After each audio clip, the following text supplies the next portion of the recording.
Now, I haven't just brought along the latest and greatest kit. I've got stuff that I found in the back of my cupboard and that's been around for years and years and years. But there are some modern stuff. Probably the most modern is the iPad and the apps available on that. Has anybody got an iPad in their classroom already? I really think it's one of the most crucial tools we're going to be able to use in music education. So I would encourage you and get the kids who've got all their phones to come in as well with their apps. I chatted to a head teacher this morning over breakfast. She said she's just employed an apprentice, a lad who's just left school, and now she's got him back to do the music technology. And I thought, that's perfect. Do it yourself. Do it now. Do it with friends. Do unto others. Do it for fun. Do it for the world to see. It's almost like the young people of today, it could be their mantra. We have got a piece of software, which I call the Hub. It's called Ableton Live, and the reason I use it is because it can record, it's like a palette, it's like an artist's palette where you just throw colour at it, and then you start painting. So what we're going to do today is throw music at it and start performing. Who's got a hand sonic or any piece of electronic percussion in their class? Okay, it's just plugged into a mixing desk. Can you play it again?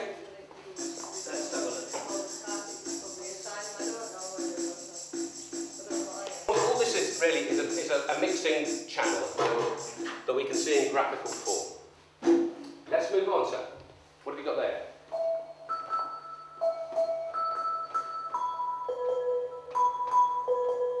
Now this is called a Korg control pad. It's 16 squares which you can put any musical instrument on. In other words, it's like a keyboard, but it just doesn't look like a keyboard. Now that's good for some children who, when they see a keyboard, start thinking, what is all this about? There's too many scary notes. Like me. I think like that, that's right. Yeah.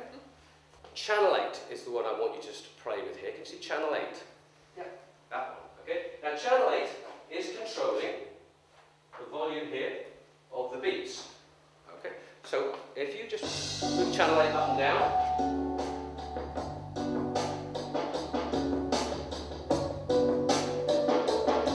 Okay.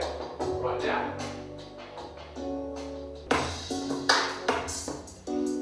Whack it all the way to the right. Everything on here can be controlled by that. So all the channels, you can have total control of the volumes, the panning, the effects, just on a device like that.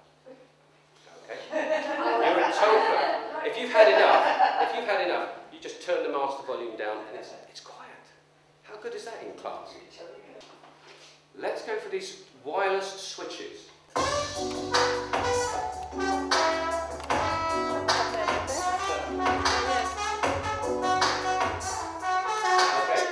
Is a waveform, a piece of recorded sound, it's a trombone, and you are triggering it. Now I've got a wireless switch there, but you can have a MIDI keyboard from your classroom doing all of this.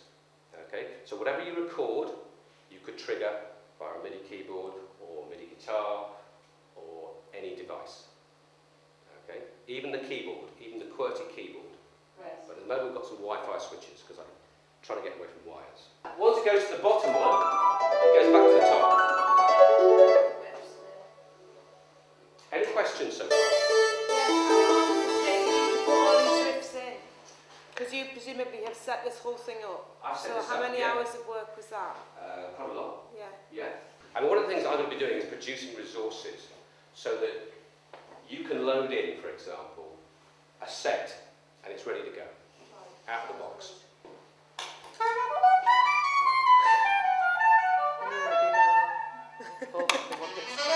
I know, you've done enough to create all this stuff.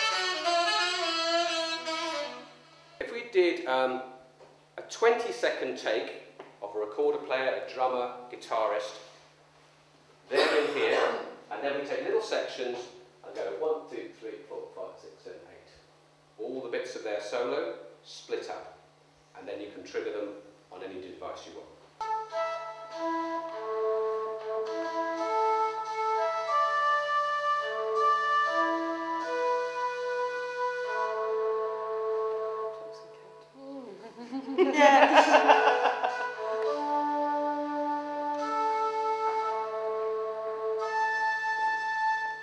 could I just, if you just press, there's see the illuminated button at the top there? Yeah.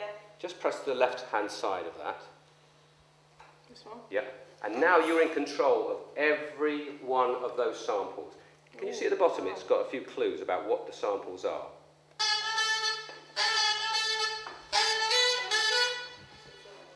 And they go up. So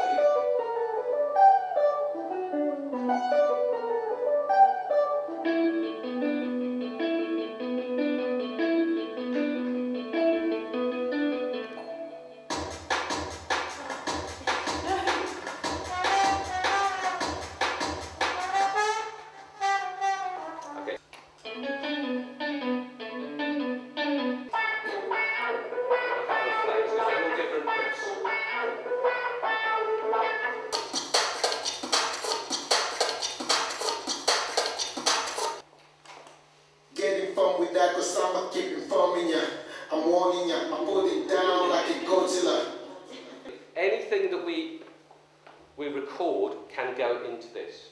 Any instrument, any vocal, even the latest tunes, you know, we can drop in here. The whole complete track, the whole complete album can come in here and we can mix it all up. Anything is possible. But wouldn't it be good for, you know, for children to come to class and say, right, I've got the latest fantastic, you know, beats that I'm listening to or tunes. Can I put them into my song? Yes, we can. Okay, so this is called a DV, and you've got lots of special needs children, you know, and if they've limited access or not such good control, then we can use a DV. But we've got sound beams up here, which we'll have a quick go at, which are the same sort of thing, but can stretch across a room, and great for dancers to integrate with the music.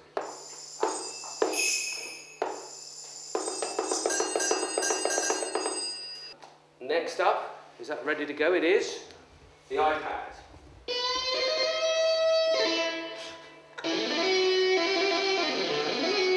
Have you played this before? No. Fantastic. Does it sound good? Yeah. Okay. I think so. Let's. I think it sounds brilliant. I'll tell you what we're going to do, just to give you a flavour of this. I'm just going to bring the backing track in. Just play along. Never played before.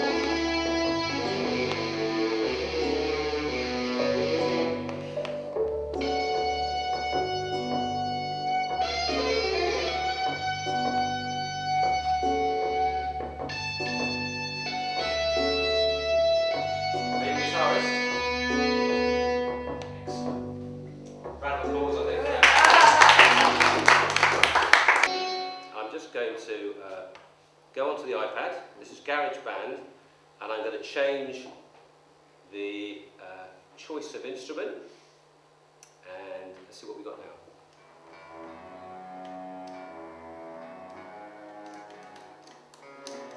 And if I play on here, it's a bit louder actually.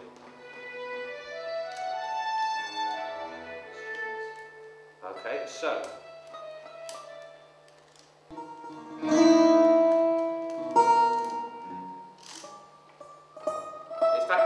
guitarists will struggle with this more than people who've never picked up a guitar.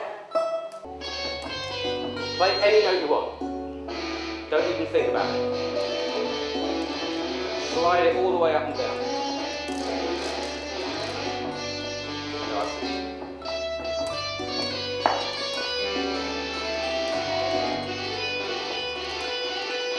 Round of applause, please.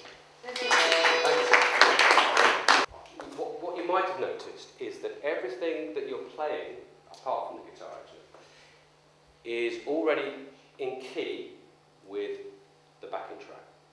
And the beauty of this program and a lot of this technology is we can do that very, very simply. And for me, that's about success. That's guaranteed success. And I think it's so important to get kids straight into the idea that they can play music like you're doing now and it's sounding good. It's sounding good quality, it's sounding professional, and they're not making any great mistakes. Now some people might think, oh, actually that's not quite how it should be.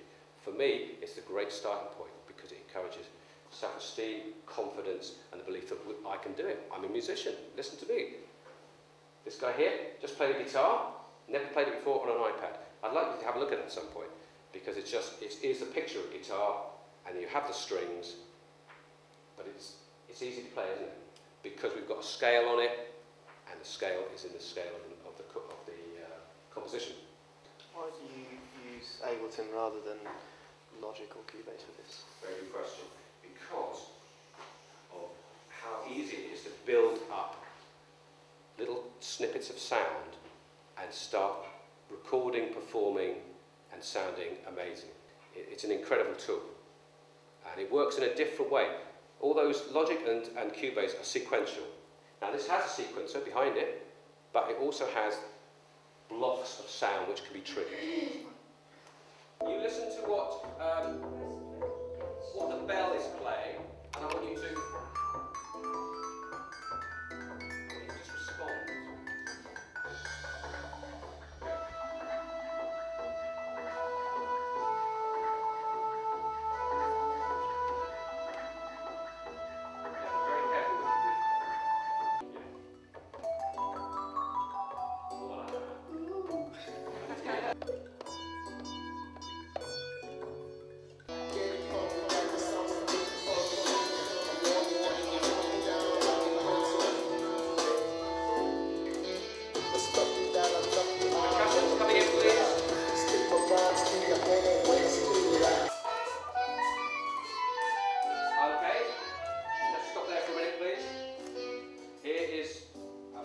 Phone app I found yesterday. It's called Ethereal. That's all it is. It's free, and this gentleman probably never played it before. It's going to astonish us.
Say, yeah, but if you're using Auto-Tune, how are kids ever going to work out their own sense of intonation?